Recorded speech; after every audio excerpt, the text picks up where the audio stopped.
Le tengo una preguntota, profe. Por favor, a tus órdenes. Hay muchas películas referente a la historia, ¿Ok? incluso de la cuestión religiosa, de la cuestión de guerras, pero ¿las películas cuentan realmente lo que pasó en la historia o le mueven cosas para hacerla mejor? Bueno, mira, para empezar tenemos que hacer una precisión de método. Esto no es una cátedra, es una charla y normalmente la historia se va construyendo en la historia occidental desde un eurocentrismo, es decir, desde una tradición grecolatina en donde la Europa central, que se ha ido transformando, se los he comentado en clase, no siempre ha sido la misma, ha cambiado la relación, la correlación de fuerzas, pues nos da su versión, podríamos hablar desde la versión de los vencedores, y no la de los vencidos, y nos va tratando de dar un mensaje. Entonces, aquí quiero poner el primer elemento que es el lenguaje. El lenguaje que ellos tratan de transmitir nos da el mensaje que ellos quieren hacernos llegar. Puede ser un mensaje de una civilización, de una cultura, pero también de cuál es la forma en que ellos ven el mundo, de quién hace la película, o una crítica a este mundo, a esa historia, a esa sucesión de hechos. Entonces, no siempre las películas son históricamente perfectas.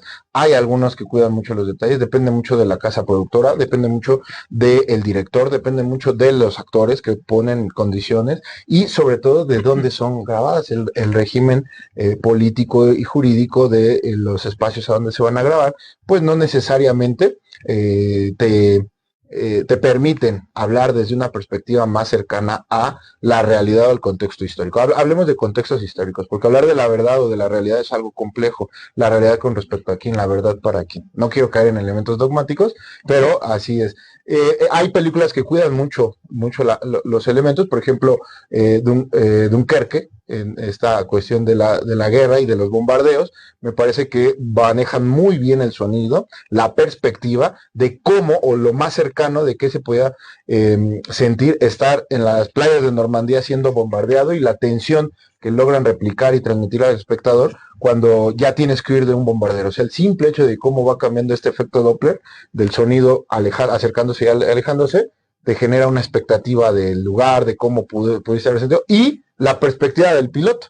¿No? Ujú. Entonces me parece que hay algunas que son históricamente correctas y hay otras que no necesariamente te hablan del hecho histórico y se versan más en el personaje. Ejemplo, un clásico del cine, Ben Hur con Charles Heston, un excelente actor que maneja algunos elementos importantes de la cultura romana, también de la cultura judía, pero que no necesariamente versan sobre ellos, sino se basan sobre un personaje totalmente llevado a un extremo donde él es o sea, conoce a Cristo, le ayuda a Cristo y él es el salvador realmente de su mismo destino. Y me parece muy bueno porque es una construcción épica tan buena que los efectos tal vez no hayan sobrevivido muy bien al paso del tiempo, pero el día de hoy nos deja ver una batalla naval de proporciones importantes de cómo pudo haber sido de verdad el enfrentamiento y el poderío naval de los romanos. Nos deja ver cómo marchaban las guarniciones, cómo era esta parte de llegar y conquistar a un pueblo y dejarle sus usos y costumbres siempre y cuando estuvieran en una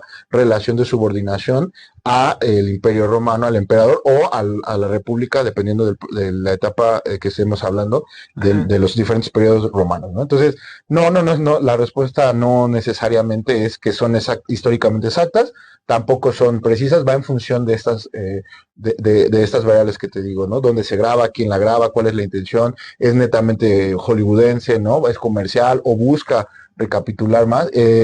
Hablábamos en el previo de William Dafoe, en La Última Tentación de Cristo, da algunos elementos que incluso fueron criticados por el Vaticano, donde dicen eso no pasó, así no pasó. Dices, estoy contando una versión humana de Cristo que fue tentado en el desierto, cómo sería desde una perspectiva y que además es interpretado por un excelente actor como William Dafoe, ¿no?